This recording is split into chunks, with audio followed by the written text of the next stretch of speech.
Baik. Bismillahirrahmanirrahim. Assalamualaikum warahmatullahi ta'ala wabarakatuh.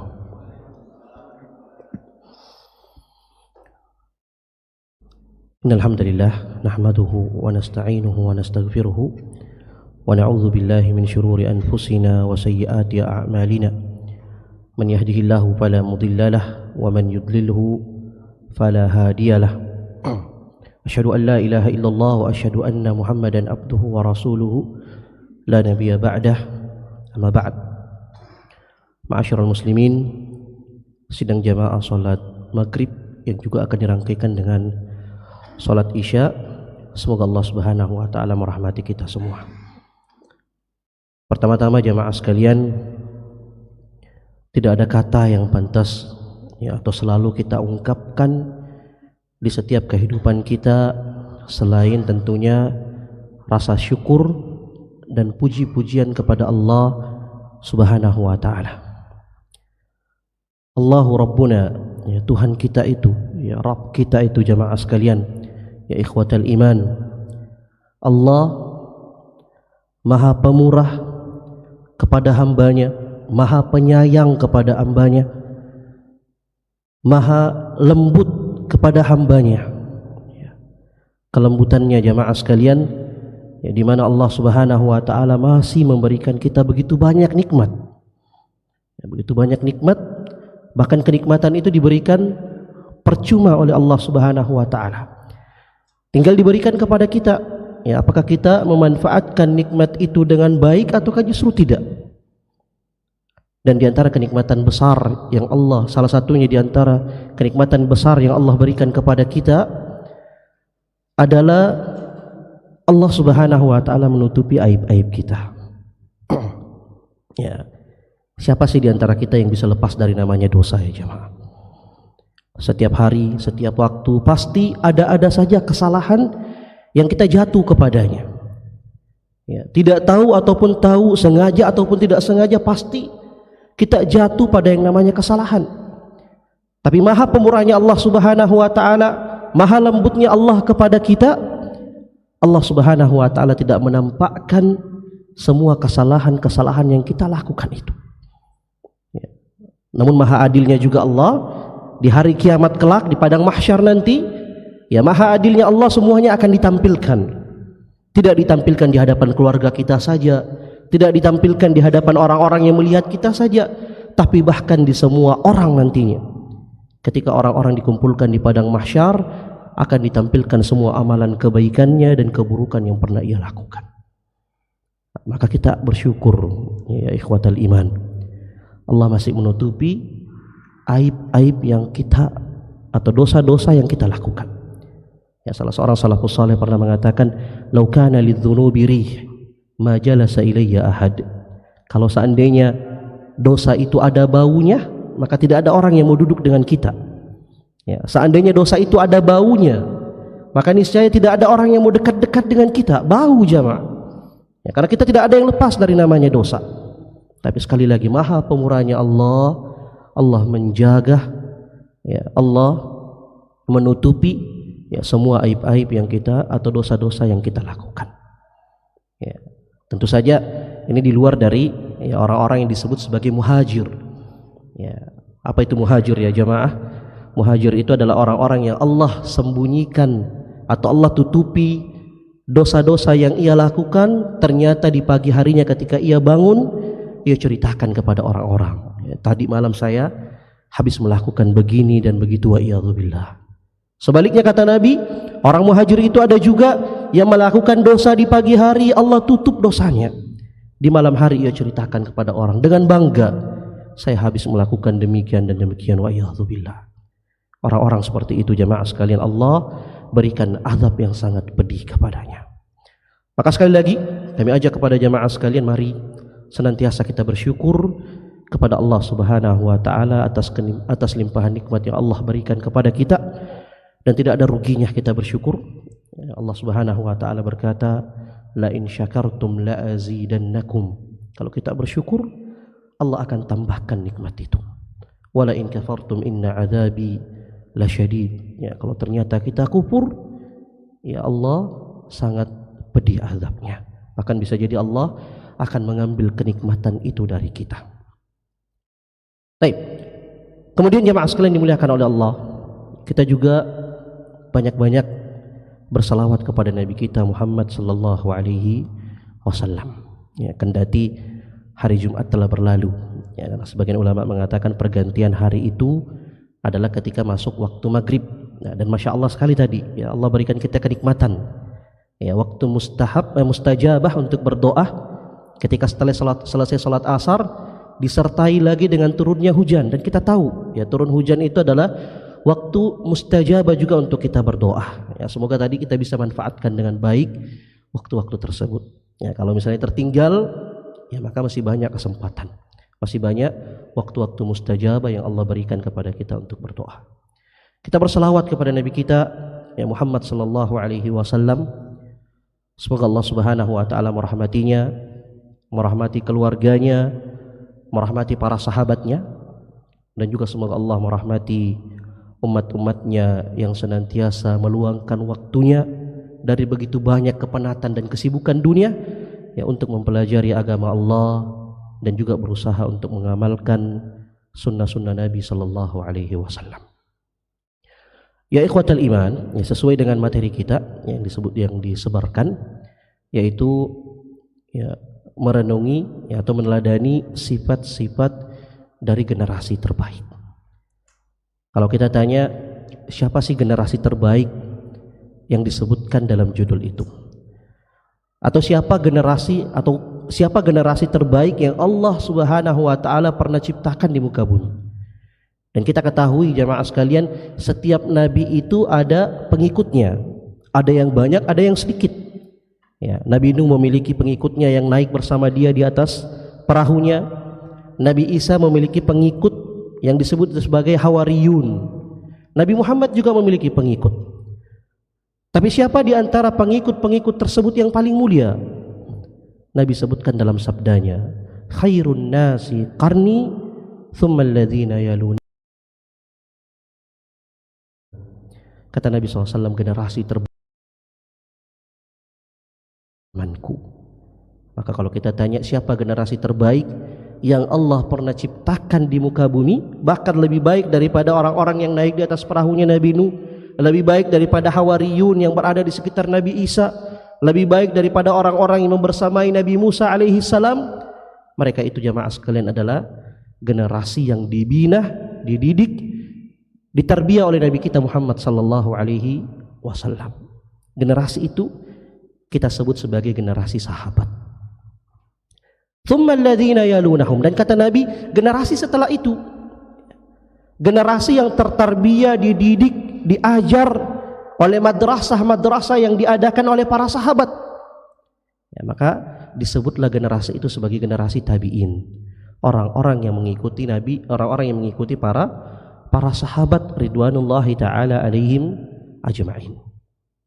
Tsumma alladzina yalunahum, setelah itu generasi berikutnya, orang-orang yang dididik langsung dari para tabi'in, diajar dengan baik, dibina dengan baik, ditarbiyah dengan baik, maka generasi itu disebut sebagai generasi atba'ut tabi'in, orang-orang yang mengikuti para tabi'in. Generasi ini disebut oleh Nabi sebagai generasi terbaik yang Allah pernah ciptakan di muka bumi ini. Namun jamaah sekalian, kita akan fokus pada generasi pertama, ya, generasi para sahabat. Karena tentunya mempelajari generasi sahabat ini butuh sangat banyak waktu, dan bahkan mungkin sampai kita wafat tidak akan ada habisnya kita mempelajari tentang kemuliaan generasi-generasi ini. Generasi ini sebelumnya jamaah sekalian telah diberikan tazkiyah secara langsung, baik itu dari Allah, dari Rasulullah, bahkan dari manusia setelahnya. Ya, kalau manusia atau para ulama setelahnya itu mereka mengatakan kullu sahabah udulun. Setiap sahabat itu adalah orang-orang yang adil. Dan makna adil di sini adalah orang-orang yang jujur, orang-orang yang saleh, orang-orang yang diterima perkataannya dan tidak mungkin berdusta atas nama Nabi sallallahu alaihi wasallam. Kullu sahabah udul. Setiap sahabat itu pasti udul. Ini tazkiyah yang diberikan para ulama kita kepada para sahabat. Ada tazkiyah juga yang datang dari Allah. Allah Subhanahu wa taala berfirman, radhiyallahu anhum wa radu'an. Allah ridho kepada mereka, mereka juga ridho kepada Allah Subhanahu wa taala. Keridhaan Allah menunjukkan bahwasanya ini adalah tazkiyah khusus yang Allah berikan kepada generasi terbaik tersebut. Nabi juga dalam banyak hadisnya juga memberikan juga tazkiyah kepada mereka. Di antaranya tazkiyah secara umum. Nabi sallallahu alaihi wasallam mengatakan, la tasubbu ashabi, la tasubbu ashabi, la tasubbu ashabi. 3 kali jemaah. Nabi mengatakan, jangan kalian caci maki sahabatku, jangan kalian caci maki sahabatku, jangan kalian caci maki sahabatku. Lau anfaqa ahadun minkum zahaban mithla uhudin zahaba ma balagat nasibahum wala nisbahu. Kalau ada salah seorang di antara kalian, kata Nabi, yang berinfak dengan emas sebesar gunung Uhud, maka itu tidak akan bisa menyamai infak yang diberikan oleh para sahabat, baik itu segenggam tangan yang ia bawa dari butir kurma ataupun sepertiga dari genggaman tersebut. Tidak akan bisa menyamai. Dan tentu saja kalau kita berbicara masalah tingkatan para sahabat, tingkatan itu telah disebutkan oleh para ulama, ya. Orang-orang yang beriman di Fathul Makkah, orang-orang yang ikut di perang Badar, orang-orang yang ikut di perang Uhud, orang-orang yang masuk Islam sebelum Fathul Makkah, dan orang-orang yang masuk Islam setelah Fathul Makkah. Semuanya telah diberikan keutamaan masing-masing. Ada juga tazkiyah khusus dari Nabi, ya, kepada kaum Ansar. Ya. Nabi mengatakan, minal imani hubbul ansar wa minan nifaqi bughdul ansar.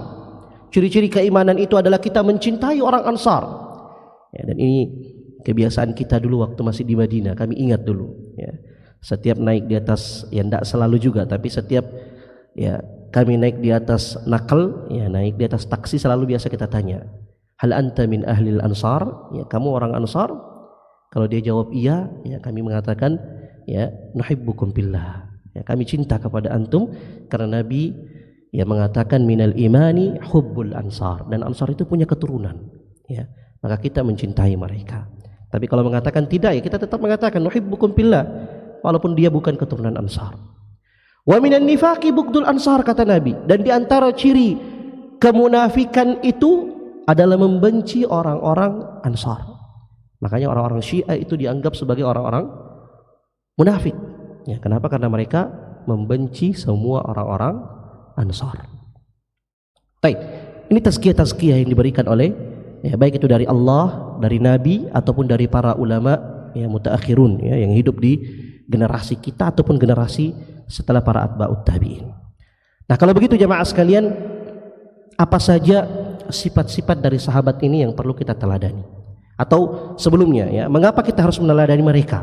Ya, apa sih kehebatannya mereka sehingga kita harus mempelajari dan membaca semua, ya, kehidupan mereka? Ya, jawaban ini atau pertanyaan ini dijawab oleh Abdullah bin Mas'ud.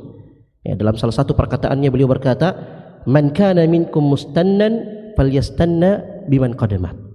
Siapa di antara kalian yang ingin mengambil figur tauladan, seseorang itu dijadikan contoh dalam berkehidupan, falyastanna biman qadamat. Ambil kehidupan itu, ambil contoh itu, figur itu dari orang-orang yang telah wafat. Wah, siapa orang yang telah wafat ini? Ya, atau kenapa dikhususkan untuk orang yang telah wafat? Kan masih banyak ustadz-ustadz yang masih hidup. Kata Abdullah bin Mas'ud, fa innal hayya la tu'man alaihil fitnah. Karena orang yang masih hidup itu tidak bisa lepas dari namanya fitnah. Banyak orang jamaah kehidupannya baik, tapi di akhir-akhirnya terkena fitnah, akhirnya ia wafat di dalam ya, su'ul khatimah.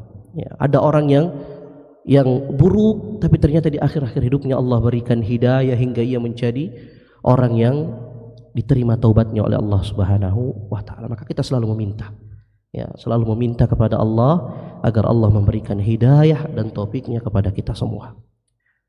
Baik, siapa orang itu? Ya, siapa orang yang telah mati itu yang disebutkan oleh Abdullah bin Mas'ud? Ya, kata Abdullah bin Mas'ud, ulaika ashabu Muhammadin sallallahu alaihi wasallam abarra quluban wa a'maqa uluman wa aqalla takallufan ikhtarahumullahu li sahbati nabiyhi wa li iqamati dinihi. Ya, Abdullah bin Mas'ud berkata kepada generasi tabi'in yang hadir di hadapannya, mereka itu adalah sahabatnya Nabi sallallahu alaihi wasallam, orang yang paling baik hatinya, paling lembut hatinya, orang yang paling dalam ilmunya, orang yang paling sedikit kesalahannya. Mereka adalah orang-orang yang dipilih oleh Allah secara khusus untuk membersamai Nabi sallallahu alaihi wasallam dan juga untuk menegakkan agama ini. Lihatlah jamaah sekalian, ketika Nabi telah wafat, mereka semua menyebar dari kota Madinah. Mereka semua keluar. Bahkan ada peristiwa yang terjadi di negeri Syam waktu itu antara Salman Al-Farisi, kalau tidak salah, kalau bukan dengan Abu Dzar atau sahabat yang lain, Anda lupa nama saudaranya beliau. Sahabatnya ini berkata, ayolah kita kembali ke Madinah, sekali-kali berkunjung ke masjidnya Nabi, kita rindu ini, tidak pernah pulang ke Madinah. Kata Salman Al-Farisi, innal arda la yuqaddisu ahada. Sesungguhnya bumi itu tidak bisa mensucikan diri orang. Yang bisa mensucikan diri orang itu adalah ketakwaan yang ia miliki. Maka perkataan Salman itu membekas di hati sahabatnya hingga kemudian ia fokus untuk mendakwahkan Islam di tempat ia berada. Itu generasi sahabat ya jamaah. Baik. Wa a'maqa uluman, mereka itu juga adalah orang-orang ikhtarahumullahu li suhbati nabiyhi. Allah memilih mereka secara khusus untuk mendampingi nabinya, wali iqamati dinihi, dan juga untuk menegakkan agamanya. Kata Abdullah bin Mas'ud, fa'arifu fadlahum watba'u siyarahum wa akhlaqahum fa innahum 'alal hudal mustaqim. Ketahuilah keutamaan mereka, pelajarilah akhlak dan sejarah kehidupan mereka, karena sesungguhnya mereka itu adalah orang-orang yang berada di atas kebenaran. Ini alasannya jamaah, kenapa kita harus mempelajari kehidupan mereka. Baik, kita akan sebutkan beberapa sifat-sifat dari para sahabat sesuai dengan waktu kita. Yang pertama jamaah sekalian, ikhwatal iman, yang pertama, para sahabat itu orangnya adalah at-tasamu, orang-orang yang suka meminta maaf dan saling memaafkan, suka memaafkan, memberi maaf, dan kalau melakukan kesalahan segera dia meminta maaf. Ini para sahabat. Banyak sekali contohnya dari asar-asar yang disebutkan oleh para ulama kita, dari kisah-kisah yang disebutkan di dalam kutubul hadis, banyak sekali jamaah. Di antaranya misalnya ketegangan yang ada antara Abu Dzar Al-Ghifari dengan Bilal ibn Abi Rabah. Dalam musyawarah hadir di antaranya kibarul as-sahaba. Ada sahabat-sahabat besar saat itu, ada Abdurrahman ibn Auf, Talha bin Ubaidillah, namanya juga musyawarah. Tentu saja ada masukan yang ditolak, ada masukan yang diterima. Abu Dzar Al-Ghifari saat itu memberikan tawaran, bagaimana kalau taktik perang kita saat ini seperti ini saja. Kata Bilal, saya tidak setuju. Bagaimana kalau demikian saja? Ini membuat Abu Dzar tersinggung. Dia bilang, uskut anta ya banatas sauda. Diam kau wahai anak budak kulit hitam. Rasisme yang dia sebutkan. Tentu saja ini spontanitas yang keluar dari lisannya Abu Dzar. Abu Dzar itu sahabat yang mulia. Tapi spontanitas namanya juga manusia biasa, terkadang luput, terkadang keluar dari lisan kita perkataan-perkataan yang tidak seharusnya keluar. Dia berkata, uskut anta ya banatas sauda. Diam kau wahai anak budak hitam. Dalam riwayat yang lain disebutkan bahwasanya dia berkata, siapa yang memerintahkan engkau berbicara wahai anak budak hitam? Lagi-lagi rasisme. Bilal bin Abi Rabah yang mendengarkan perkataan itu lantas berkata, demi Allah saya akan sampaikan kepada Nabi apa yang engkau katakan tadi. Maka dia pergi ke hadapannya Nabi, dia ceritakan apa yang dikatakan oleh Abu Dzar. Maka Nabi berkata kepada Abu Dzar, ya Abu Dzarrin, inna fikam ru'un min amril jahiliyah. Tahukah kau wahai Abu Dzar, di dalam kehidupanmu itu, dalam dirimu itu masih ada sifat di antara sifat kejahiliaan. Apa itu ya jamaah? Suka mencaci maki orang, rasisme. Lihat ada orang yang berkulit hitam, dia hina dengan kulitnya. lihat ada orang yang diberikan kekurangan oleh Allah, maka dia hina kekurangan itu. Ya, padahal sebenarnya pada saat itu dia sedang menghina siapa? Menghina Allah. Allah yang berikan dia kulit seperti itu, Allah yang berikan dia kekurangan seperti itu. Maka kalau kita menghina saudara kita dengan kekurangannya, dengan perbedaan warna kulit kita, maka kita seperti menghina penciptanya, wa iyadzubillah. Ya, Abu Dzar Al-Ghifari lantas menangis dan meminta kepada Rasulullah agar ia diberikan atau diminta maafkan kepada Allah Subhanahu wa taala. Baik. Apa yang dilakukan oleh Abu Dzar ketika dia tahu bahwa dirinya salah? Dia datang kepada Bilal. Dia cari Bilal, dia datang di hadapannya, kemudian dia letakkan wajahnya di atas tanah. Dia berkata, "Ya Bilal, lan arfa'a ra'si hatta tadussahu." Saya tidak akan pernah mengangkat wajah saya ini dari tanah sampai engkau injak wajah ini. Ya. Bilal, apakah dia akan tinggalkan sahabatnya? Ya, karena tersinggung dengan perkataannya? Tidak, jamaah. Apakah Bilal akan membiarkan saja atau bahkan memarahi dia, atau mungkin dia akan bilang, "Ya, siapa suruh kok?" Ya, kalau bahasanya kita. Tidak, ya jamaah. Mereka itu orang-orang yang suka tasamu, saling memaafkan. Dia rangkul sahabatnya dan berkata, "Ya Abu Dzar, engkau itu lebih mulia daripada saya." Ya, mereka sama-sama menangis. Ya, mereka sama-sama menangis dan saling memaafkan satu sama lain. Itu salah satu contohnya. Ada contoh yang lain. Ya, tidak mesti harus ada orang yang melakukan kesalahan untuk kita maafkan. Ya, ada sebuah kisah yang disebutkan oleh Imam Muslim rahimahullahu taala dalam sahihnya. Ya, kisah ini ketika Nabi berkumpul dengan para sahabat di dalam masjid, Nabi tiba-tiba berkata di hadapan para sahabatnya, akan masuk salah seorang akan bergabung dari salah seorang dari kalian, atau akan bergabung bersama kalian salah seorang dari penghuni surga. Ya, para sahabat langsung menengok ke pintu masjid. Masuk satu orang salat sunnah. Esok harinya lagi Nabi akan masuk dan bergabung di antara kalian salah seorang penghuni surga. Menengok lagi para sahabat dan masih sahabat itu. Hari ketiga dilihat lagi Nabi sesuai dengan perkataannya dan sahabat itu juga yang masuk. Riwayat hadis ini Abdullah bin Amr bin As itu kemudian membuat akal-akalan, ya, supaya ingin tahu apa sih kelebihannya sahabat ini sehingga dijamin oleh Nabi untuk menjadi penghuni surga. Maka kemudian dia datang ke sahabat itu. Ya, wallahu alam, tidak disebutkan namanya. Ya, wallahu alam apakah disebutkan dalam riwayat yang lain. Ya, tapi dalam riwayat ini kami tidak mendapatkan namanya. Ya, Abdullah bin Amr bin As datang kepada sahabatnya dan berkata, "Wahai sahabatku, saya sedang ada masalah dengan orang tua saya. Izinkan saya untuk tinggal di rumahmu 3 hari saja." Ya, kenapa 3 hari? Karena bombe itu cuma sampai 3 hari saja. Lebih dari itu maka dosa yang berjalan. Ya, 3 hari saja diizinkan oleh sahabatnya. Malam pertama Abdullah bin Amr bin As melihat biasa-biasa saja ibadahnya, sama seperti ibadah para sahabat lainnya. Hari kedua juga seperti itu, biasa-biasa saja. Hari ketiga juga demikian, biasa-biasa saja. Hingga kemudian ketika ia ingin pulang minta izin, dia berkata, "Wahai sahabatku, sebenarnya saya tidak punya masalah dengan orang tua saya. Itu akal-akalan saya saja. Saya kesini rela untuk bermalam di rumahmu karena 3 hari berturut-turut Nabi mengatakan engkau adalah penghuni surga. Saya sebenarnya mau tahu amalan apa yang membuat engkau sehingga Nabi mengkhususkan engkau menjadi penghuni surga." Tapi ternyata tidak ada amalan yang wah, amalan yang biasa-biasa saja. Ya, sahabat ini juga tidak merasa bahwasanya ada amalan khusus yang ia lakukan. Dia bilangnya, "Beginilah, seperti yang engkau lihat itulah amalan saya." Nah, ketika Abdullah bin Amr meminta izin untuk balik, dipanggil oleh sahabat itu.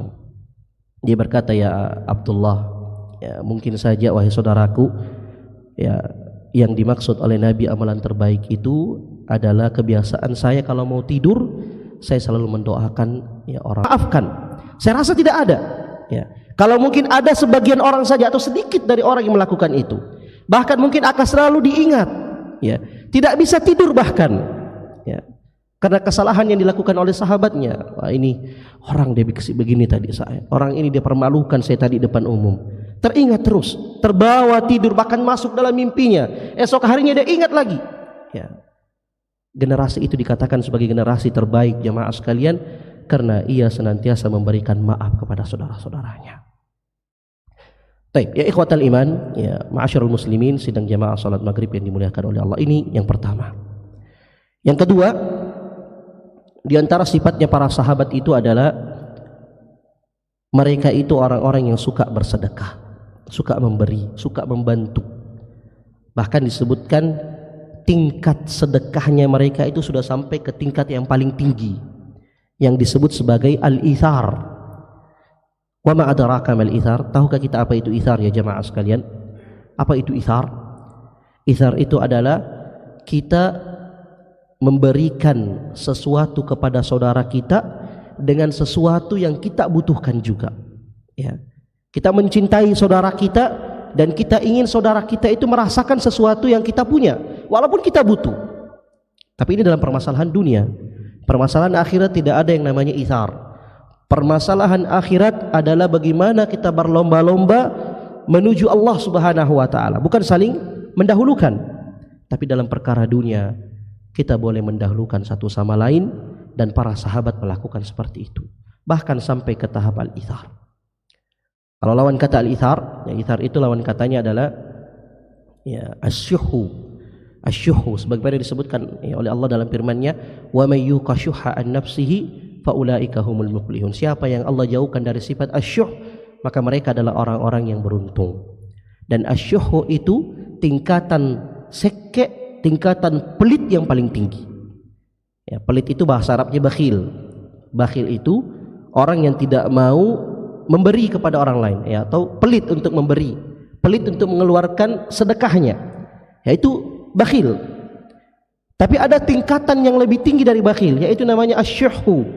Ya, asyuhu ini artinya pelit untuk memberikan kepada orang dan juga dia tidak senang kalau ada orang yang mendapatkan seperti apa yang ia dapatkan.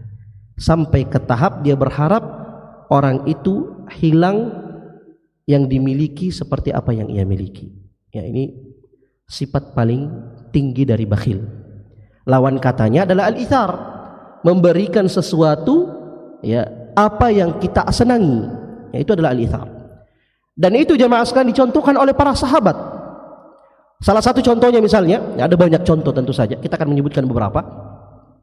Di antaranya adalah ketika Nabi SAW tiba di kota Madinah, Nabi mempersaudarakan satu muhajirin dengan satu orang ansar. Dan di antara yang dipersaudarakan oleh Nabi adalah Abdurrahman ibnu Auf dengan Sa'ad ibnu Rabi. Ya, mungkin kita sudah terbayang kisah apa yang kita ingin sebutkan ini. Abdurrahman yang meninggalkan kota Mekah dengan harta-hartanya semua, yang ditinggalkan semua di sana, bahkan keluarganya juga ia tinggalkan di kota Mekah, bukan diceraikan tapi ditinggalkan. Ya, karena akan sangat berat perjalanannya jika ia harus membawa harta-hartanya ke kota Madinah. Ya.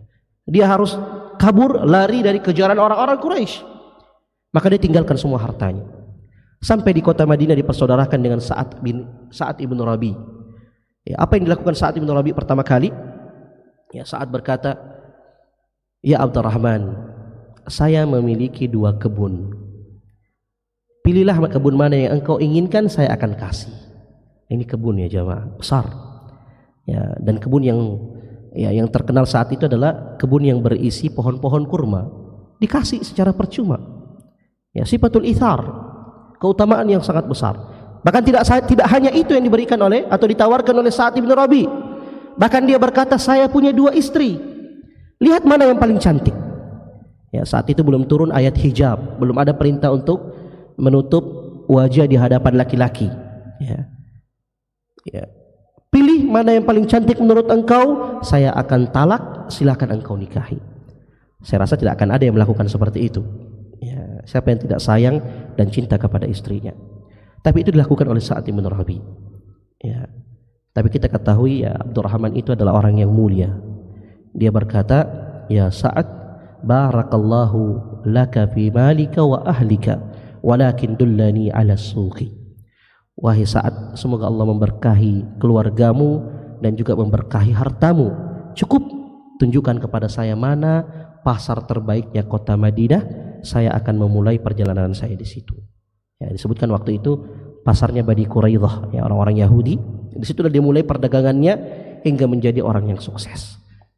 Tapi intinya jemaah sekalian, ya, kita melihat tawaran-tawaran yang diberikan oleh Sa'ad bin Rabi. Itu adalah tawaran yang disebut sebagai sifatul ithar. Kesenangan ia berikan kepada saudaranya agar saudaranya merasakan kesenangan seperti yang ia rasakan. Ya, bahkan ada yang lebih hebat lagi, ya, yaitu kisah yang terjadi pada perang Yarmuk. 3 orang sahabat yang ketiga-tiganya adalah orang yang masuk Islam setelah Fathul Makkah. Di antaranya adalah Ikrimah bin Abi Jahal, kemudian Hisham ibn Al-Harith ibn Hisham, kemudian juga Suhail ibn Amr.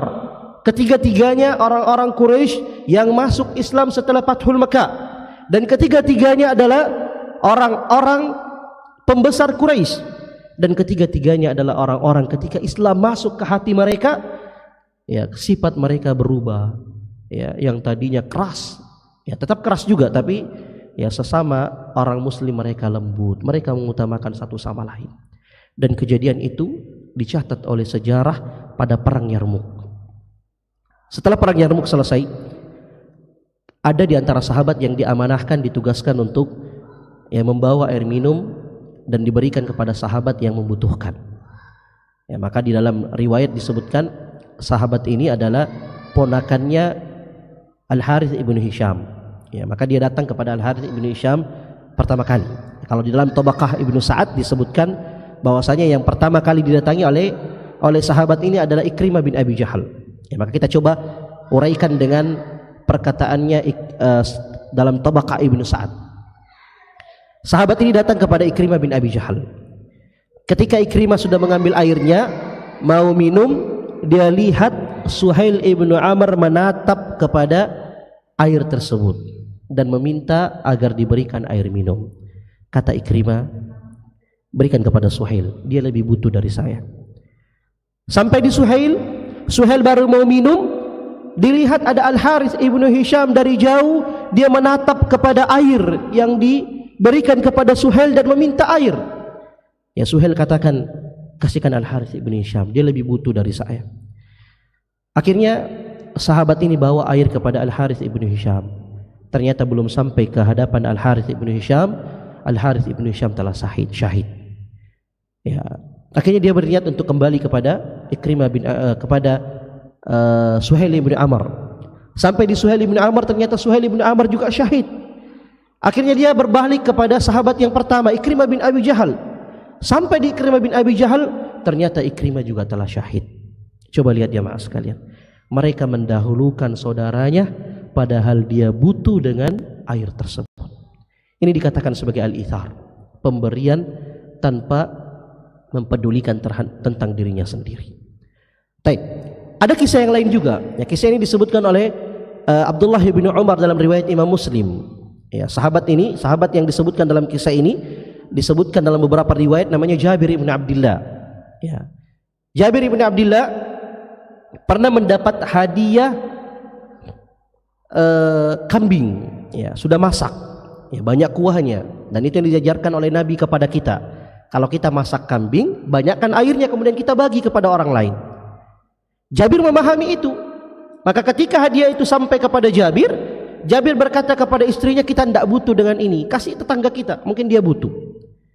Sampai di tetangganya, ternyata tetangganya itu bilang juga, saya tidak butuh, kasih tetangga satu, siapa tahu dia lebih butuh. Dan ternyata jamaah, 7 putaran, ya, 7 rumah, ya, kambing itu berkeliling sampai kembali ke hadapannya Jabir ibn Abdullah. Masya Allah, para sahabat saling mengutamakan satu sama lain. Ya, Jabir pun terheran-heran. Ya, ternyata begini sahabatnya Nabi. Ya, yang seharusnya saya berikan kepada sahabat, ternyata sampai juga kepada saya kembali. Ya, akhirnya mereka mencicipi, ya, apa yang menjadi hadiah dan bagian buat mereka semua. Taib, intinya para sahabat itu adalah orang-orang yang ithar. Allah memuji mereka dengan mengatakan wa yu'thiruna ala anfusihim walau kana bihim khasasah, terutama orang Ansar. Kata Allah, ayat ini turun kepada orang-orang Ansar. Kata Allah Subhanahu wa taala, orang Ansar itu mereka mendahulukan dirinya, mereka mendahulukan orang lain, orang Muhajirin daripada dirinya, walau kana bihim khasasah, walaupun mereka lebih butuh daripada orang muhajirin tersebut. Ya. Ini keutamaan mereka ya jemaah. Keutamaan yang bisa jadi sudah hilang dari generasi kita saat ini sifat tersebut. Ya, bahkan ya kasihannya generasi kita saat ini, ada orang yang membutuhkan bukan mereka yang menjadi orang pertama yang membantu. Bahkan ya ironisnya jamaah sekalian divideoin berharap mendapatkan cuan dari videonya, ya disebarkan kepada orang lain, ya dapat cuan juga. Ya walaupun juga orang yang ditolong dapat cuan juga. Ya tapi kan sifatul ithar itu mulai hilang. Seharusnya kita yang menjadi orang pertama yang peduli membantu mereka ya sesuai dengan kemampuan kita. Makanya kata Nabi sallallahu alaihi wasallam, la yu'minu ahadukum hatta yuhibba li akhihi ma yuhibbu li nafsihi. Salah seorang di antara kalian tidak akan dikatakan sebagai orang yang beriman sampai ia mencintai saudaranya sebagaimana ia mencintai dirinya sendiri. Sampai ia bisa memberikan kepada saudaranya dengan apa yang ia cintai dari dirinya. Itu adalah orang-orang yang beriman, kata Nabi sallallahu alaihi wasallam. Baik, ikhwatal iman rahimani wa rahimakumullahu jami'an. Yang ketiga dari sifat para sahabat itu adalah orang-orang yang rela berkorban, syuja'ah, orang-orang yang tegas, orang-orang yang kuat. Bahkan Allah sebutkan sifat mereka itu di dalam Al-Qur'an. Ya, kata Allah Subhanahu wa taala dalam surah Al-Fat, Muhammadur Rasulullah walladzina ma'ahum asyidda'u 'alal kuffari ruhama'u bainahum. Ya, Muhammad itu adalah Rasulullah dan orang-orang yang bersama mereka adalah orang-orang yang tegas dengan orang-orang kafir. Ya. Dan ini perlu kita syarah. Ya. Jangan sampai kita katakan semua orang non muslim kita harus kasar dan tegas kepada mereka, tidak ya jemaah. Kata para ulama kita, kalimat kufar di situ adalah kufarul harbi, ya, atau kafirul harb, orang-orang yang memerangi kita. Adapun kalau dia tidak memerangi kita, hidup bersama kita, mereka memiliki hak dengan kita. Kita harus berlaku adil dengan mereka. Kalau dia tetangga kita, maka dia memiliki hak tetangga dengan kita. Kita juga harus memberikan kepada mereka sebagaimana aturan kita bertetangga. Ya. Makanya dalam sebuah hadis disebutkan, ketika Jibril selalu datang kepada Nabi dan selalu mengucapkan tetanggamu, pedulilah tetanggamu, lihatlah tetanggamu. Ya, Nabi mengatakan hatta dzanantu annahu sayuwarrithu. Sampai-sampai saya mengira bahwasanya ya tetangga itu mendapatkan warisan walaupun dia non muslim. Ya. Ya walaupun tidak seperti itu juga, ya, tidak mendapatkan warisan asalnya. Ya tapi ya kepedulian ya Allah Subhanahu wa taala sampai-sampai memerintahkan kepada Jibril untuk berkata kepada nabinya, pedulilah terhadap tetanggamu. Dan disebutkan dalam riwayat jemaah sekalian, ya, Nabi SAW itu punya tetangga orang Yahudi. Ya. Kebiasaan orang Yahudi ini selalu mencaci maki Nabi, selalu yang melempari kotoran kepada Nabi. Bahkan dia ajak anaknya untuk menyakiti Nabi. Nabi tidak balas. Ya. Tapi ketika suatu hari Nabi tidak melihat, ya mana lagi orang ini, tidak lagi nampak, tidak ada lagi yang menyakiti Nabi, tidak ada lagi yang mencaci maki Nabi. Nabi tanya para sahabatnya, mana orang Yahudi itu? Mana orang yang biasa ya sakiti saya? Mana orang itu? Kata para sahabat, anaknya dalam keadaan kritis. Apa yang dilakukan oleh Nabi? Apakah Nabi akan ya tinggalkan ia? Apakah Nabi akan bersyukur? Ya, apakah Nabi akan berterima kasih kepada Allah? Tidak ya jemaah. Nabi datang kepada orang Yahudi itu, kemudian ia ajak anaknya masuk Islam. Ya, anaknya sempat menengok kepada bapaknya. Bapaknya bilang, ittabi' Muhammada, ikuti Muhammad wahai anakku. Akhirnya dia syahadat dan masuk, kemudian wafat dan akhirnya masuk surga. Ya, ittabi' Muhammada. Itu yang diajarkan oleh Nabi kepada para sahabatnya, dan itu pula yang diamalkan oleh para sahabat ridwanullahi ta'ala alaihim jami'an. Mereka orang-orang keras kepada orang-orang yang memerangi mereka, tapi mereka adalah orang-orang yang lembut kepada kaum muslimin dan juga adil kepada orang-orang non muslim yang tidak memerangi mereka. Baik. Salah satu kisah syuja'ahnya mereka jemaah sekalian adalah kisah yang terjadi setelah perang Uhud. Ya, kisah Khubayb ibn Adi. Khubayb ibn Adi Ini adalah sahabat yang berhasil membunuh salah satu panglima orang Quraisy di perang Badar. Nah, keluarga dari orang terbunuh ini merasa geram dan betul-betul ingin sekali balas dendam kepada Khubayb ibnu Adi. Dan singkat cerita, mereka berhasil mendapatkan Khubayb ibnu Adi. Apa yang ia lakukan? Ia ikat Khubayb ibnu Adi di tiang salib. Kemudian pertanyaan pertama yang ia berikan kepada Khubayb adalah, wahai Khubayb, maukah engkau kita tukar posisimu dengan Muhammad? Engkau biarlah berleha-leha di kota Madinah bersama istrimu dan Muhammad berada di posisimu saat ini. Ya, kata Khubayb ibnu Adi, ya, saya tidak ridho. Ya, kita selesaikan dulu kisah ini. Saya tidak ridho. Bahkan Nabi menginjak satu duri di kakinya, saya tidak ridho kalau saya tidak mendapatkan, ya seperti itu juga. Saya tidak ridho. Ya, mendapatkan jawaban ini, mendengar jawaban ini, orang-orang Quraisy semakin geram. Akhirnya dipanahlah Khubayb ibnu Adi dan kemudian syahid di tiang salib tersebut. Tapi ada satu perkataan dari Khubayb ibnu Adi yang dicatat oleh tinta emas sejarah kita. Khubayb ibnu Adi sempat berkata, walastu ubali hina uqtal madumtu musliman hayya. Saya tidak peduli bagaimana dan di mana saya wafat, asalkan saya wafat dalam keadaan muslim. Ini sifat jamaah sekalian, syuja'ah, ya, sifat kelaki-lakian yang sangat besar, ya, sifat, ya, keberanian mereka, ya, dan itu semua dimiliki oleh para sahabat. Ya, satu kisah lagi, ya, kita selesaikan dengan kisah Rib'i ibnu Amir. Ya, mungkin pernah kita dengar. Rib'i ibnu Amir ini adalah seorang sahabat yang diutus untuk bertemu dengan Rustum, ya, panglima Romawi, untuk mengajak orang-orang Romawi masuk Islam.